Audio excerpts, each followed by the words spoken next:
Hace 35 años apareció un libro que cambió la historia de la literatura española. Era Caballo de Troya.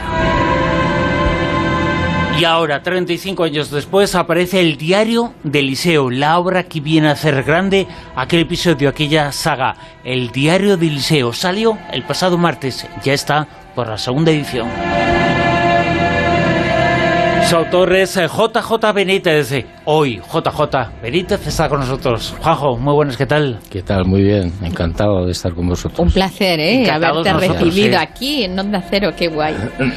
Por cierto, yo imagino, Juanjo, que en estos días, con toda la prensa, con todos los... ¿Has concedido cuántas entrevistas? ¿1000 entrevistas? No, tantas no, pero porque no ha habido tiempo, ¿eh? 10 o 12 al día, sí. Sí.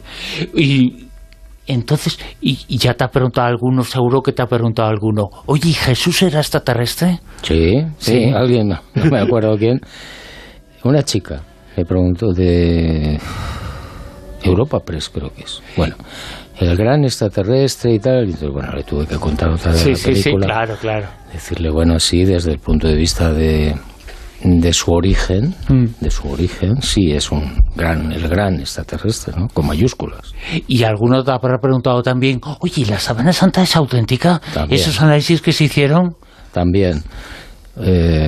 Esta mañana David, no me acuerdo, bueno, David Sentinella me ha preguntado, le he dicho sí, claro, yo creo que la Sábana Santa es auténtica. Y todo el tema del carbono 14, que se habló después, y el carbono 14 es correcto, pero está tomado de unas tiras de la sábana de Turín, de la Sábana Santa, que son remiendos de esas épocas. Ahora acaba de aparecer el diario de Eliseo y ahora hablaremos de Jesús, pero como te han hecho tantas y tantas entrevistas, hay tanta información tuya, yo creo que lo mejor es que hablemos de otras cosas que seguro que te apetece mucho, ¿no? Muchísimo. ¿De qué te gustaría que te preguntara? Pues yo qué sé, pero cosas diarias, personales, más comunes, no sé, ese tipo de cosas que siempre es mucho más agradecido, ¿no? A mí por lo menos me gusta más. Claro, y yo como sé, bueno, una de las cosas que me gusta mucho hablar contigo y que me quedo embelesado cuando te oigo es cuando hablas de aquellos maravillosos años, que yo le digo así, esos años de periodismo activo, esos años de redacción, se han perdido mucho, ¿eh? Sí, yo a veces entro en las redacciones ahora de los medios y me quedo asombrado porque parecen aeropuertos, ¿no? Allí nadie fuma, nadie grita, nadie dice tacos, no hay humo. Yo en mi época no era así, en mi época era un redactor jefe que daba gritos en una pecera, cuando hacías las cosas bien te daban whisky. Sí. Bueno, era ahora damos un agua. Ahora es políticamente incorrecto. Sí, bueno, pero echo de menos, ¿no? Esas redacciones. Ahora se ficha, en las redacciones. Ya, y si no tienes el DNI no te dejan entrar. Sí, te suena a ti algo, ¿no? Me suena. Bueno, y espérate, que dentro de nada llegará el microchip, que eso ya sí que va a ser tremendo. Sí, ¿y dónde te lo ponen? Ese es el problema, ¿dónde lo van a poner? Y la mar te gusta mucho, porque tú has estado en muchos sitios, empezaste en la mar y sigues en la mar. Sí, bueno, no me hablo con el Cantábrico, pero... ¿Por qué? Bueno, ¿Cómo que no te hablas con el Cantábrico si viviste muchísimos años? No puedes comparar el Cantábrico con el Mediterráneo, con Cádiz, por favor. Bueno, tú eres de Barbate o te sientes muy de Barbate, pero ahora estás en el... Y yo te conocí estando en Bilbao. Sí, bueno, pero las primeras noticias tuyas que tenía cuando escribiste los primeros libros estabas en Bilbao. Sí. Habrías de Cantábrico. No estoy hablando de Bilbao, estoy hablando del Cantábrico. Ah, vale. Yo no me hablo con el Cantábrico, no nos hablamos. Claro, pero no con la gente de allí. ¿Has escuchado lo que están comentando de todo este cambio climático que va a afectar una barbaridad al Mediterráneo? Que dicen que va a subir unas temperaturas grandísimas, que somos el foco, el Mediterráneo, donde se va a notar antes esa subida de temperaturas. Mira, no me tires de la lengua, por favor. Sí, tiro. Mira, yo lo he repetido muchas veces. La gente, bueno, los medios, los sistemas económicos, políticos, están metiéndole miedo a la gente con el cambio climático. Le están diciendo manifestaciones, no sé qué, que bueno, pues que esto es un desastre. yo creo que le están metiendo miedo a la gente porque el hombre, el ser humano, no es responsable del cambio climático, y lo digo con conocimiento, creo, de causa. Otra cuestión es que estemos inundando los océanos de plástico o que estemos lanzando emisiones de CO2 a la atmósfera. Eso está mal y eso hay que corregirlo. Eso es una contaminación que no es buena. Pero eso no tiene nada que ver con el cambio climático. El cambio climático, para cualquiera que lo estudie mínimamente, es algo que obedece a los ciclos naturales del planeta. Hace 14.000 años se acaba la glaciación de Bure, la última. Y empieza un periodo húmedo donde el Sáhara, por poner un ejemplo, es un enorme jardín, que luego llega a un proceso de desertización en el que estamos. Y pregunto yo, hace 14.000 años, ¿quién contaminaba? Nadie. Y en la anterior glaciación, tampoco. Y en las otras, tampoco. Por tanto, no es el ser humano el responsable del cambio climático, es la propia Tierra. Nosotros no somos tan importantes. ¿Pero sí se puede acelerar? ¿El ser humano sí lo puede acelerar? No. Mira, este cambio climático que estamos experimentando, yo no lo niego, puede ser que dure 1000 años o 2000. Hombre, ahora los medios son más poderosos y te dicen se están derritiendo los polos, está subiendo el nivel del mar, vale, sí, bien, de acuerdo, pero eso no obedece a lo que me estás contando. Me estás metiendo el miedo en el cuerpo. Y no es así. Y los científicos, los honrados, lo saben. Es que hay muchos estudios que se están ahora publicando. Tú has publicado casi 70 libros. 62. 62, bueno, casi 70. Y hay unos cuantos en preparación. 10. Bueno, inmediatos, pero escritos. Alguno dirá, hombre, el Amazonas es que lo ha quemado Juanjo, con tanto libro, con tanto papel. Cierto. No. Evidentemente que... Oye, pero las editoriales dicen todavía que no se venden libros, no se vende papel, tururú. No se vende. Lo que pasa es que no lo confiesan. Hombre, sí se venden, lo que pasa es que, bueno, quizás no se venda tanto como hace un tiempo. ¿Por qué? Pues porque la gente está muy ocupada, está muy preocupada, etcétera, etcétera, ¿no? Pero a mí lo que me da rabia es cuando veo en la televisión, por ejemplo, ¿no?, cómo se manipula a la gente, esas manifestaciones que salen hace 4 días en todo el mundo diciendo tal. Oiga, que no es así, que el mundo obedece a sus propias leyes. Y cuando se produce una glaciación o un cambio climático que nos va a conducir normalmente a edad de hielo y luego poco a poco se va restableciendo el orden, eso obedece a características desconocidas para nosotros que son propias del mundo, del planeta. De todas formas, el Jesucristo que aparece en Caballo de Troya ahora en el diario Eliseo, ese Jesucristo, no te voy a decir a quién votaría, pero ¿cuál sería su ideal ideológico? ¿Cuáles serían sus ideas de ese Jesucristo? ¿Es fiscal? Jesús de Nazaret. Sí. El Jesús de... ¿Pero es un fiscal? No Jesucristo. Ah, bueno, vale. Jesús que es distinto. ¿Qué diferencia? No, hay una gran diferencia, ¿eh? ¿Cuál sería la diferencia? Mira, Cristo es la traducción al griego de Mesías o ungido. Sí. Y Jesús de Nazaret era todo lo contrario a Mesías, libertador, político, rompedor de dientes, etcétera, que esperaban y esperan todavía los judíos. Tú no lo citas como Jesucristo en los libros nunca. Al principio creo que hay alguna mención. Bueno, entonces no sé qué me estabas preguntando. ¿Qué diferencia había entre Jesús de Nazaret y Jesucristo? Y te preguntaba cuál era su ideario. ¿Era un personaje que sonreía? ¿Era un personaje que era bueno? ¿O era un fiscal, un juez, un tío que castigaba? No, era una persona encantadora, entrañable, cercana, próxima, que ha sido manipulada constantemente por las religiones y que no tenía nada de fiscal. Fiscal es el Jesús de Nazaret de las religiones, que está ahí en las alturas de las iglesias, medio a oscuras.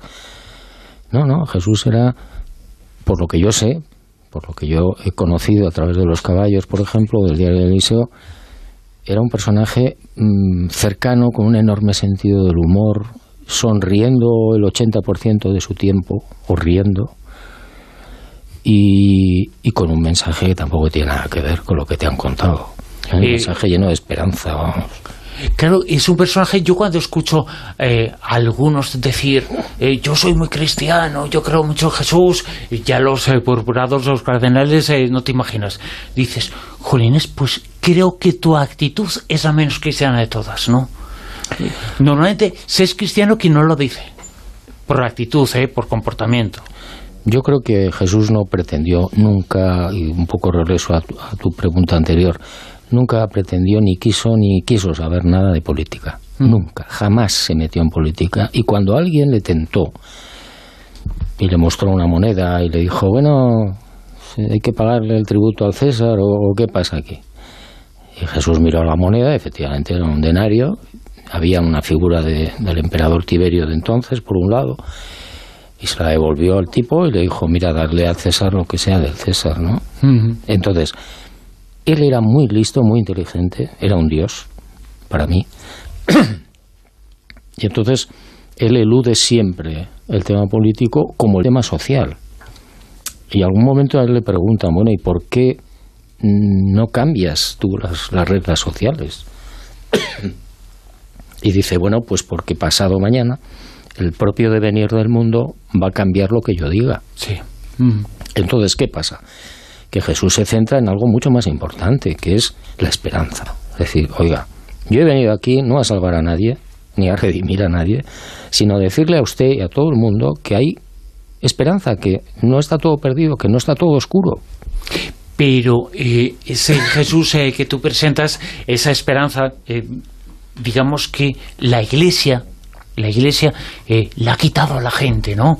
La esperanza la tienen o la divulgan otros, pero no los que se dicen eclesiásticos, que Jesús no fundó ninguna iglesia, pero bueno. Efectivamente, Jesús nunca fundó ninguna iglesia. Porque no le interesaba, estaba en otra historia. Ni era su pensamiento, claro. Es decir, él vino a algo mucho más importante. Lo que pasa es que el ser humano es como es. Y entonces cuando Jesús muere, Pedro y su gente pues dicen, bueno, ¿qué hacemos, no? Y tienen que poner normas y reglas y establecer una filosofía básica y una teología básica. Y entonces, como estaban viviendo en medio de los judíos, no lo olvidemos, estamos hablando del año 30, a los judíos no les interesaba el auténtico mensaje de Jesús, que era, la mujer es exactamente igual que el hombre, el esclavo es exactamente igual que el hombre libre y el rico es exactamente igual que el pobre. Eso no vendía. Entonces, solución, vamos a olvidarnos del mensaje auténtico de Jesús y vamos a decir que ha resucitado, que sí vende, porque a la gente le deslumbraba, ¿no? Claro, es una especie ya de aureola de algo, como tú dices, de ese Dios, ¿no? Es algo importante que es desconocido para el humano. A los judíos eso sí sí lo podías trajinar, pero claro, eso significó deformar todo el mensaje de Jesús desde sus raíces. A mí una de las cosas que lo acabas de comentar que me parece muy muy triste, ¿no? Es el papel denostado que ha terminado pues teniendo la mujer en la Iglesia, ¿no? Totalmente pues marginal. Y en cambio Jesús en todo momento lo que está intentando es de tratarla como una igual. En el diario de Eliseo hay una serie de capítulos, uno sobre todo, que a mí me impactó mucho porque en un momento determinado de su vida de predicación lanza la bomba y le dice a sus discípulos, quiero que penséis en 10 nombres de mujeres que nos van a acompañar en igualdad de condiciones. Aquello fue la bomba. ¿Por qué? Porque la mujer era un ciudadano de segunda o de tercera. No tenía derechos a casi nada, en fin, era un desastre. Y incorporar a 10 mujeres a su grupo íntimo, a sus discípulos, era inconcebible y bueno, de hecho tuvo muchísimas críticas, los discípulos se opusieron, bueno, hubo una tirantez enorme y nunca, jamás lo mencionan los evangelios canónicos, nunca. Has mencionado el diario de Eliseo. Eliseo es un personaje que viajaba en caballo de Troya, digamos, que es el diario de Jasón, que es uno de los astronautas que viajaron en el tiempo y que publicaste tú su diario hace 35 años comenzó. El diario de Eliseo es la versión del otro astronauta, ¿no? Exacto, es decir... Para que nos entendamos, aunque luego se independizó, digamos. Sí, bueno, lo que sucede es, para la gente que haya leído Los caballos, saben que en el caballo 9, el mayor, tiene un problema grave y, bueno, decide el otro, Eliseo, el segundo, decide trasladarlo a su tiempo, a 1973, para ver si allí le pueden ayudar, ¿no? Y regresa. Eliseo regresa a la época de Jesús y le sigue. Pero le sigue con unas intenciones muy oscuras, que él lo cuenta desde el principio. Obtener sangre de Jesús de Nazaret, obtener muestras biológicas del maestro y de su familia para objetivos inconfesables. Y sigue, bueno, le sigue al maestro constantemente y bueno, y va contando lo que pasa, ¿no? Y al final sueltan una bomba y cambia todo. Una de las cosas que se cuenta al comienzo del diario de Eliseo es que el propio Eliseo fue testigo, bueno, en su propia carne. Lo vivió. Hay gente que no lo reconoce porque está muy joven. Él fue una de las personas que fue intervenida para la curación por Jesús, ¿no? Objeto de milagro. Él fue curado, es decir, hay una curación al final de la puesta en un día concreto creo recordar que fue en enero del año 28, en Saidan, en ese barrio pesquero de Nahum, de Cafarnaún. Había mucha gente que estaba pidiendo la curación, mucha gente en la calle. Y bueno, por resumir, Jesús tiene misericordia hacia esa gente y se produce una curación milagrosa. Uno de los que sale beneficiado es Eliseo, que estaba allí. Tú, para todo este tipo de cosas, además documentas muchísimo científicamente. Yo compruebo, es decir, toda esa información yo ya la tengo, pero he intentado verificar si eso era real, sobre todo al principio en caballo, porque me extrañaba mucho, ¿no? Me parecía muy raro aquello. Y intenté verificar y verifiqué que había muchas cosas que eran completamente ciertas. Pero yo la información, yo no tengo nada que ver con la información. La gente me dice, bueno, pues usted es el que lo ha escrito. Vamos a ver, sí y no. Yo he transcrito una información, que ya sé que mucha gente piensa que es una novela y que yo me lo he inventado todo. Bueno, caramba, pues sería un aspirante a premio Nobel, ¿no? Si fuera un invento. ¿O no? Ahí lo dejamos, que la gente opine. Antes te he preguntado el tema de Eliseo. Al comienzo nadie reconocía porque le había rejuvenecido ese milagro. A ti también te ha curado Jesús, ¿no? No lo reconocí yo. Pero no, a ellos, los discípulos sí lo reconocieron. No, pero es que lo decía y te lo comentaba porque, jolines, estás muy bien. Y que estás como, o sea, que yo te conocí hace 30 años. Te está tirando los tejos. Yo te conocí hace 30 años en tu Bilbao. Oye, déjame que sea yo quien se lo diga. Pero estás muy bien, Juanjo. ¿A Eliseo o se refiere a mí? No, me refiero a ti ahora mismo a ti. Estás mejor que hace 30 años. No creo. Sí creo. No, pero yo antes saltaba tapias como así y ahora no puedo. Bueno, ahora no te hace falta. No me hace falta. Alguna vez he tenido que escapar. Sí, ¿ah, sí? Todavía haces periodismo y todavía te gusta, ¿no? Todavía, sí. No, y estoy con los ojos muy abiertos, siempre pendiente de esto, de lo otro. Bueno. Una de las cosas que hablo y que me ocurre mucho es que cuando sigues la pista de alguna cosita y llegas a algún testigo, a alguien, siempre ha estado Benítez antes. Siempre. Y dice, y uno tiene la esperanza, su esperanza y su lucha es, ojalá no le haya entrevistado Benítez. Pues nada, pues siempre le ha entrevistado Benítez. Yo me acuerdo de un caso que investigaste tú, sí, de un auto que levitó en una carretera de Aragón. Es verdad, en la Nacional 232. Yo llegué después que tú. ¿Ah, sí? Pero porque estaba investigando otro caso más importante. Sí. Que es un caso precioso. Es un caso en que el OVNI se puso encima del coche y, como en las películas, lo levantó y no se dio cuenta el conductor y dice, bueno, que suave va el coche, Citroën CX, que la gente se acordará todavía del CX, que tenía una suspensión especial, ¿no? Pues ahí llegué yo tarde. Bueno, oye, una vez. Juanjo, una de las cosas que de los he mencionado Bilbao, yo te conocí en Zaragoza porque comenzaste el periodismo, la vida periodística en Zaragoza, ¿no? No, en Murcia. En La Verdad de Murcia y luego en el Heraldo de Aragón en Zaragoza. En realidad empecé en la Nueva Rioja, de Logroño. ¿Ah, sí? Estuve haciendo prácticas en un verano, me enamoré de una nadadora de ojos azules. Y luego ya me fui a La Verdad de Murcia. Mándala recuerdos, por si acaso. Me escribió hace poco un lector y la había localizado. ¡Qué barbaridad! ¿Ah, sí? A la nadadora, sí. No sé ni cómo se llama, no me acuerdo. Y como digo, en muchas ocasiones, en muchos sitios, en muchos destinos, Bilbao, yo te asocio mucho a Bilbao. Yo me acuerdo cuando empecé a estudiar periodismo, fui a Bilbao.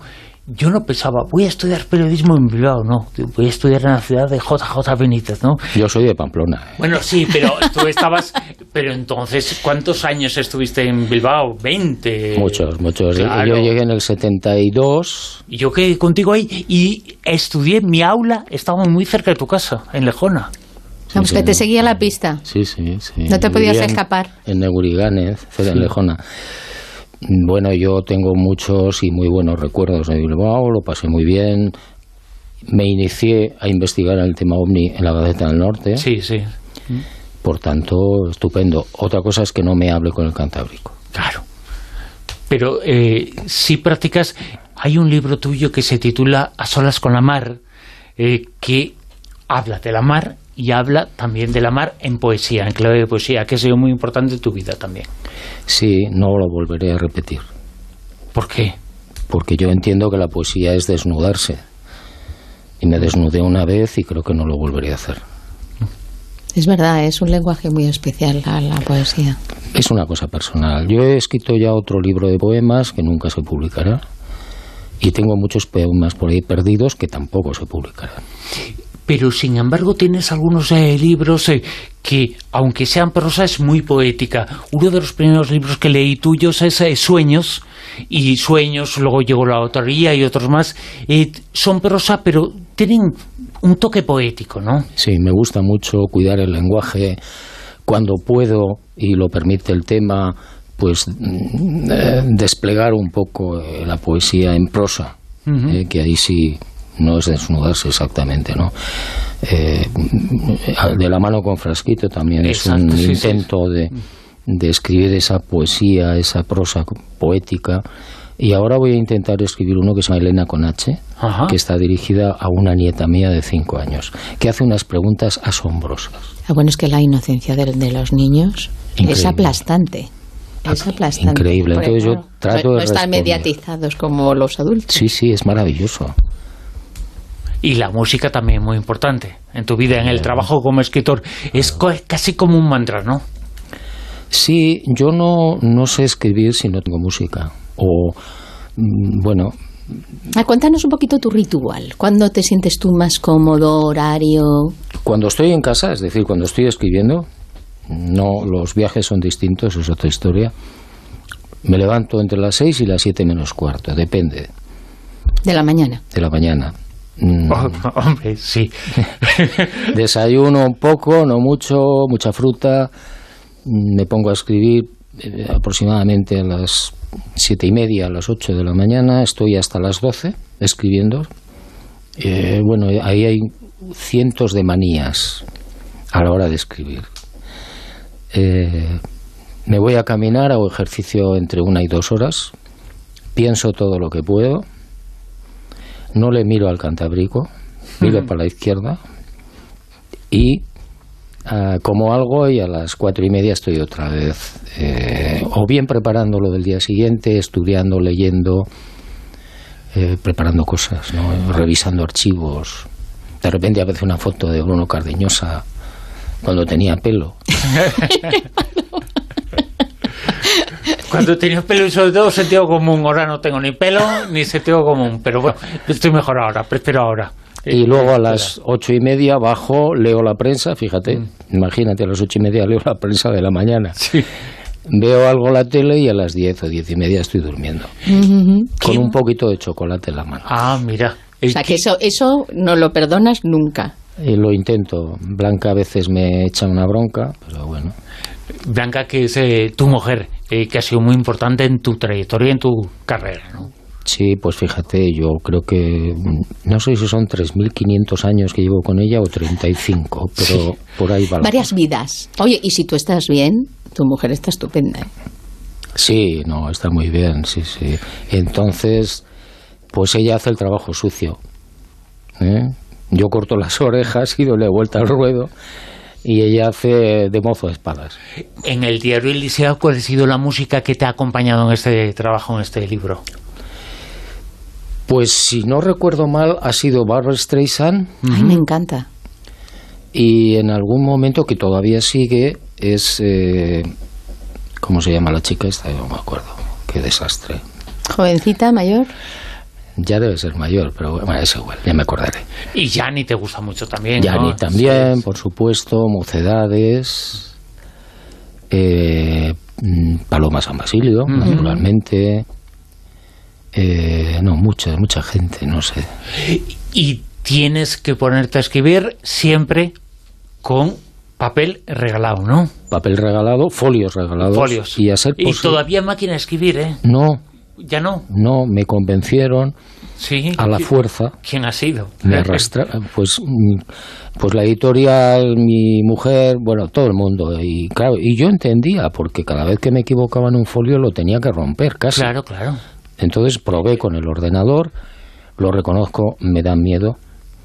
Me siento todas las mañanas frente al ordenador aterrorizado, porque no sé lo que me va a hacer. Entonces fui a una loca academia de policía a aprender algo y me enseñaron 4 cosas y ahí estoy. No es lo mismo el delete, borrar en el ordenador que el Tipex, ¿no? No.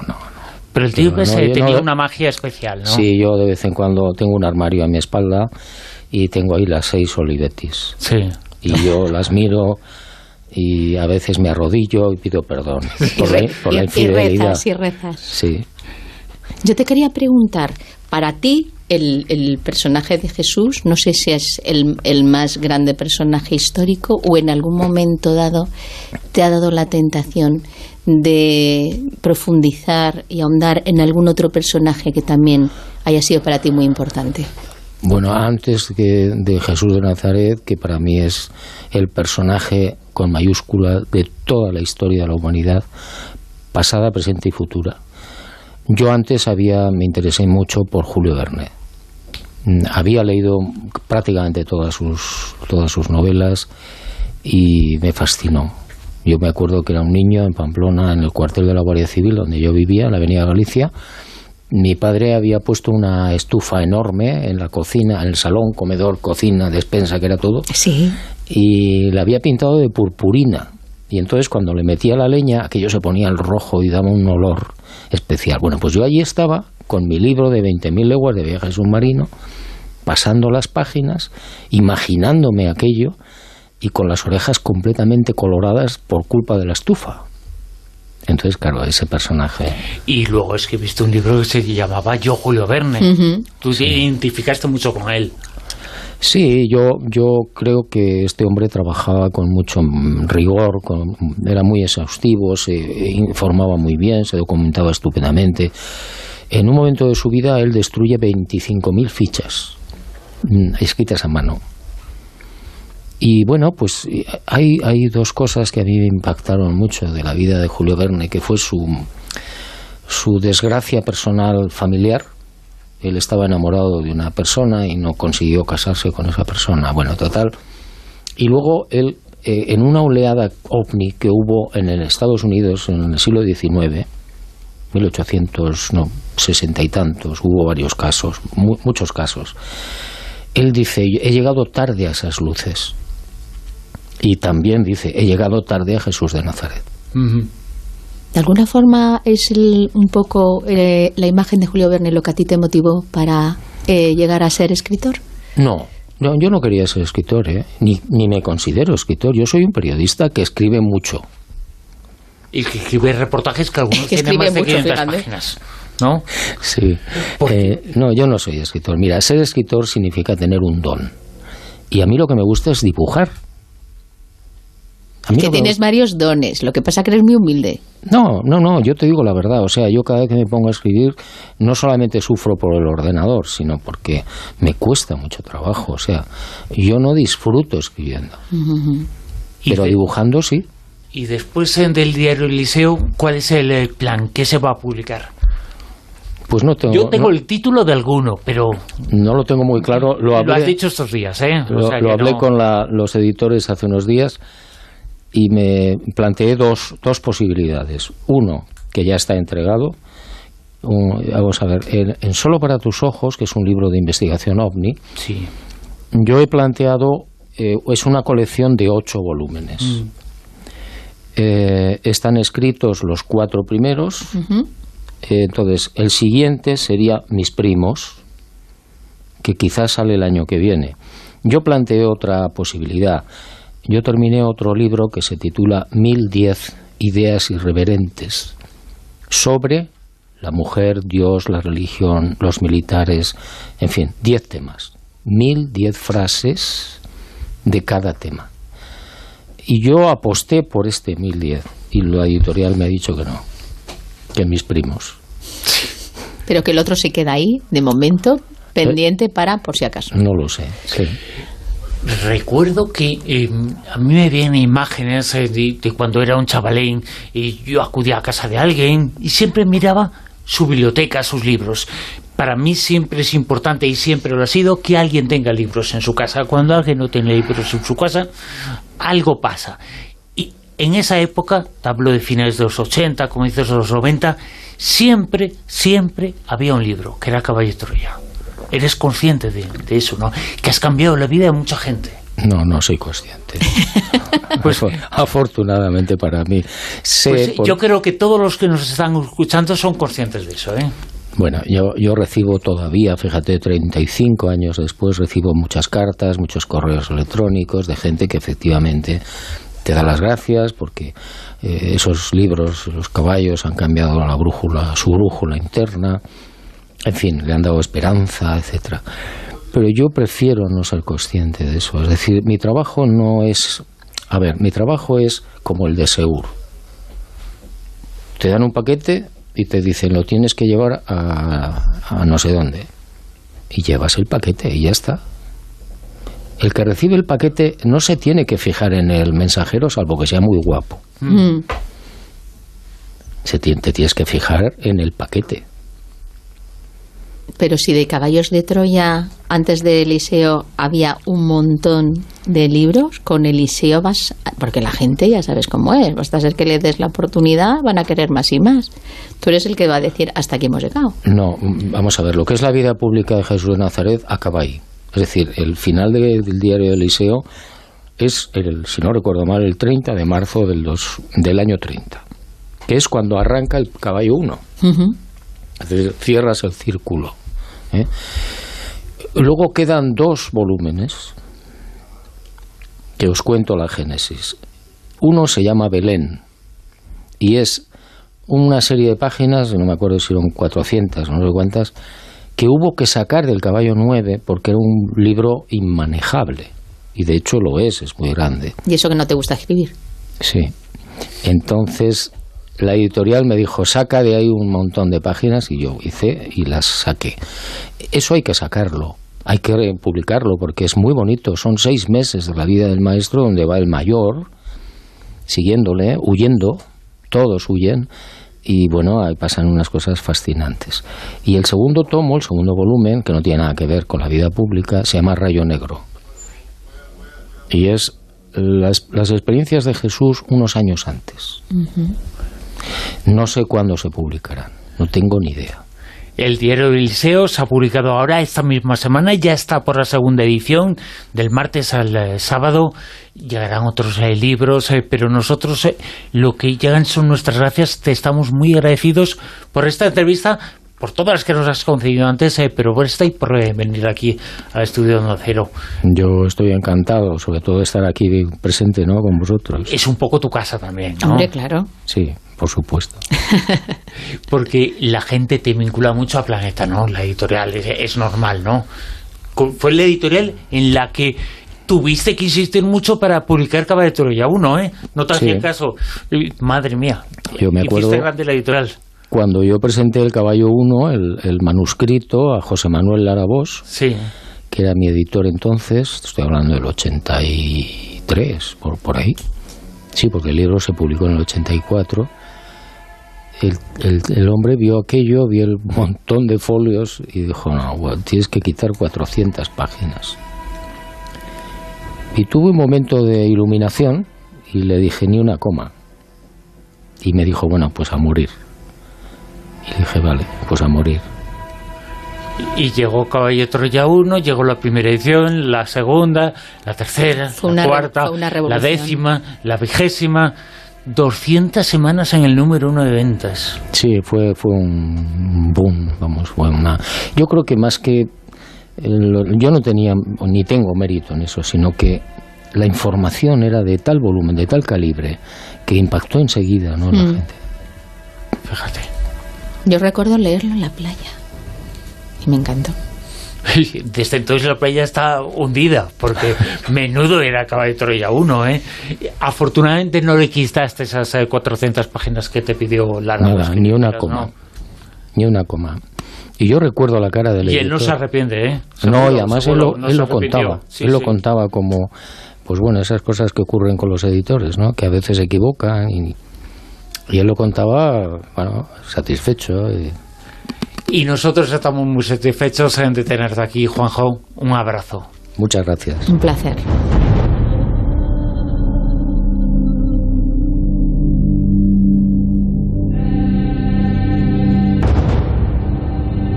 Muchos comentarios, muchos